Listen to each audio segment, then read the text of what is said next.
ناگاہ بصیرت ناگاہ نظر بصیرت سے ملاحظہ فرما لیا کہ قریب ایک جہاز غرق ہو رہا ہے. آپ نے ہمت اور توجہ باطنی سے اس کو غرق ہونے سے بچا لیا.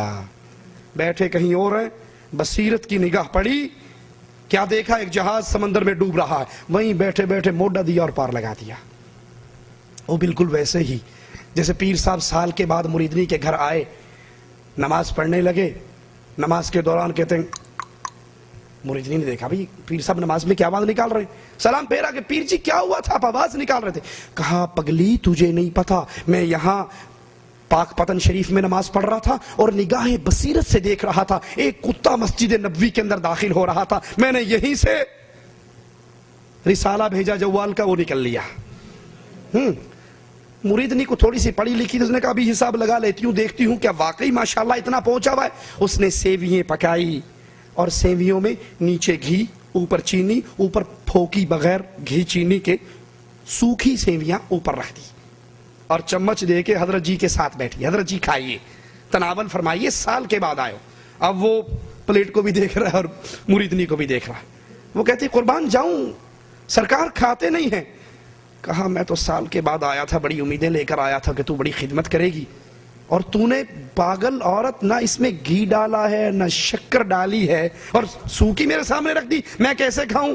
انہوں نے جوتی اتاری اور چار اس کے سر میں ماری کہ ظالم, ابھی دوران نماز تجھے مدینے کی مسجد میں داخل ہونے والا کتا بھی نظر آ رہا تھا, اور اس کے نیچے جو پڑا ہے, اس کے نیچے کیا پڑا ہے؟ یہ سیویوں کے نیچے گھی بھی ہے, شکر بھی ہے. مدینے تک کی نگاہ بصیرت تمہاری کام کرتی ہے, لیکن پلیٹ کے نیچے کیا پڑا ہے وہ بصیرت کام نہیں کرتی. کہا امداد اللہ مہاجر مکی صاحب نے کہ پیر عبد القادر جیلانی بیٹھے ہوئے تھے اور بیٹھے بیٹھے ان کی نگاہ بصیرت نے دیکھا کہ ایک جہاز غرق ہو رہا ہے, اور فوراً توجہ اور ہمت سے ہی اتنی لہریں تھی, اتنا مقناطیس تھا کہ اس لوہے کو کھینچ کے باہر لگا دیا. یہی امداد اللہ مہاجر مکی کرامات امدادیہ کے اندر ان کی یہ کرامت موجود ہے. ایک مرید کہتا ہے میں حج کے لیے گیا, میرا جہاز پہاڑ سے ٹکرایا, قریب تھا دوبارہ ٹکراتا اور غرق ہو جاتا, میں نے وہیں بیٹھے بیٹھے کہا امداد اللہ مہاجر مکی صاحب اب نہیں بچاؤ گے تو کب بچاؤ گے؟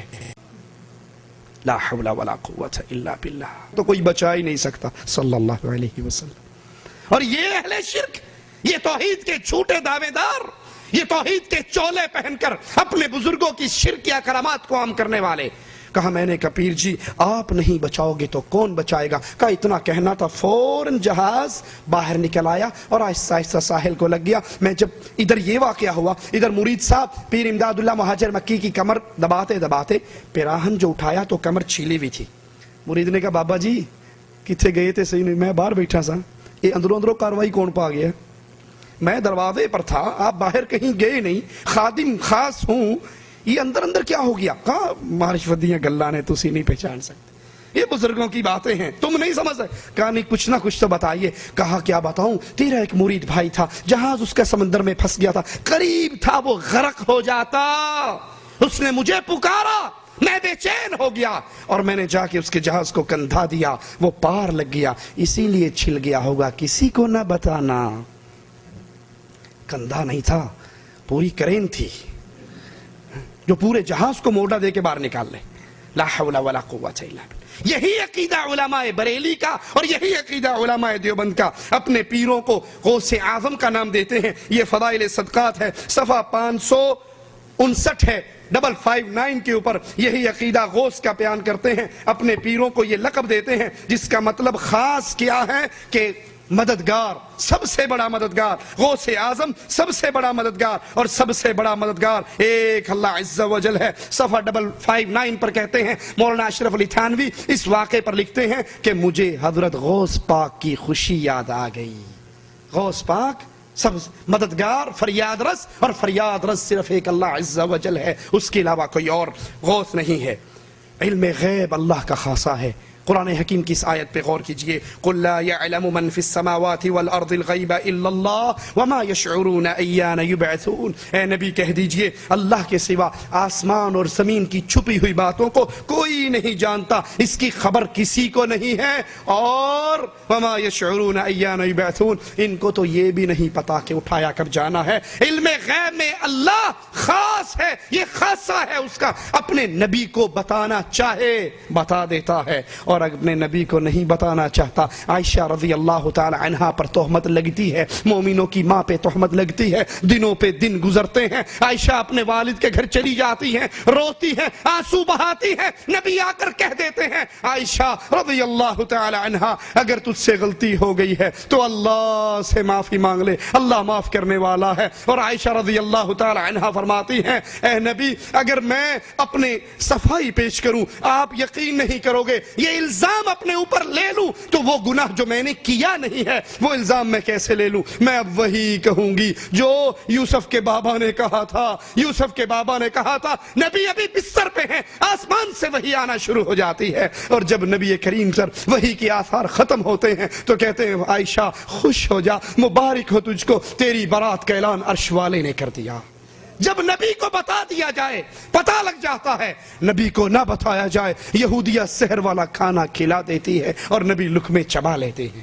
یہ علم غیب خاص اللہ عز و جل کا خاصہ ہے. لیکن علماء بریلی کیا کہتے ہیں, ملفوظات احمد رضا خان بریلوی صفحہ نمبر اس کا 78 ہے, اس پر بیان کرتے ہیں شیخ محی الدین ابن عربی ایک جگہ دعوت میں تشریف لے گئے. آپ نے دیکھا یہ لڑکا کھانا کھا رہا ہے, کھانا کھاتے کھاتے اچانک رونے لگا. وجہ دریافت کرنے پر کہا میری ماں کو جہنم کا حکم ہو گیا ہے, وہ جہنم کی طرف جا رہی ہے. لا حول ولا قوت الا باللہ. میری ماں جہنم میں جا رہی ہے, فرشتے لے جا رہے ہیں. یہ لڑکا اس شہر میں مشہور تھا کہ اس کو کشف ہوتا ہے. شیخ اکبر محی الدین ابن عربی کے پاس 70,000 مرتبہ کلمہ شریف پڑھا ہوا تھا, سٹاک تھا ان کے پاس. انہوں نے دل ہی دل میں اس کی ماں کو بلٹی کر دیا. بلٹی سمجھتے ہو نا, ٹرین سے حیدرآباد سے سامان ڈالا بمبئی میں چھڑا لیا, اس نے بھی بلٹی کر دیا اور اس کی خبر کسی کو نہیں دی. دل میں بلٹی کیا, احسال ثواب کیا. وہ لڑکا ٹھٹھا مار کے ہنسنے لگ گیا اور کہا, پیر صاحب نے پوچھا تیرے ہنسنے کا سبب کیا ہے؟ کہا اب میری ماں کو فرشتے جنت کی طرف لے جا رہے ہیں. یہ اس کو بریلی میں بیٹھے بیٹھے کیسے پتہ لگ گیا میری ماں جنت میں جا رہی ہے یا جہنم میں؟ یہ غیب کی خبر اس کو کس نے بتا دی؟ اب یہی عقیدہ اور بعین ہی انہی الفاظ کے ساتھ آپ کو فضائل اعمال کے اندر مولانا ذکریہ صاحب سناتے ہیں. ذرا سنیے, صفحہ نمبر 356 ہے, 356 صفحے پہ اسی واقعے کو, اور الفاظ بھی تبدیل نہیں ہوتے, سیم وہی الفاظ ہیں. انہی الفاظ میں کہتے ہیں شیخ ابو یزید قرطبی فرماتے ہیں میں نے سنا جو شخص 70,000 مرتبہ لا الہ الا اللہ پڑھے اس کو دوزخ کی آگ سے نجات ملے. میں نے یہ سن کر ایک نصاب 70,000 کی تعداد اپنی بیوی کے لیے پڑھی, کئی نصاب اپنے لیے پڑھے, ذخیرہ آخرت کیا. ہمارے پاس ایک نوجوان رہتا تھا جس کے متعلق مشہور تھا کہ یہ صاحب کشف ہے, جنت دوزخ کا اس کو کشف ہو جاتا ہے. مجھے اس بات کی یقینی میں کچھ تردد تھا, تو ایک دن وہ ہمارے ساتھ کھانا کھا رہا. خان صاحب نے بھی یہی سنا ہے نا, شیخ صاحب بھی یہی سنا رہے ہیں. کھانا کھاتے کھاتے اچانک چیخ مار کے رونے لگا.